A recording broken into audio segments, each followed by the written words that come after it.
அலி இப்னு அபீ தாலிப் ரலியல்லாஹு தஆலா அன்ஹு அவர்களிடத்தில் கேட்கப்பட்டது, அலி அவர்களே, இந்த பூமியில் எது மிகவும் சக்தி வாய்ந்த விஷயம் என்று கேட்ட பொழுது அலி ரலியல்லாஹு தஆலா அன்ஹு அவர்கள் சொன்னார்கள், அல்லாஹ் இந்த பூமியில் மலைகளை அல்லாஹ் சக்தியாக படைத்திருக்கிறான்.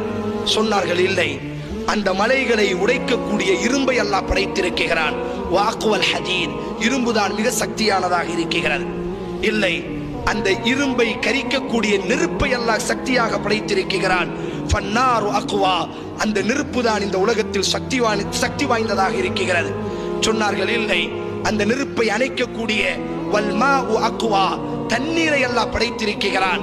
தண்ணீர் தான் மிக சக்தி வாய்ந்ததாக இருக்கிறது. இல்லை, அந்த தண்ணீரை சுழல வைக்கக்கூடிய வர்ரீஹ் அக்வா, மேகத்தை அல்லாஹ் படைத்திருக்கிறான். அந்த மேகம் தான் சக்தி வாய்ந்ததாக இருக்கிறது. இல்லை, ஃபர்ரீஹ் அக்வா, அந்த மேகத்தை விடவும் காற்றை அல்லாஹ், அந்த மேகத்தையும் கலைத்து செல்லக்கூடிய ஆற்றலை அல்லாஹ் காற்றிற்கு கொடுத்திருக்கிறான். ஃபர்ரீஹ் அக்வா, காற்று தான் மிக சக்தி வாய்ந்ததாக இருக்கிறது.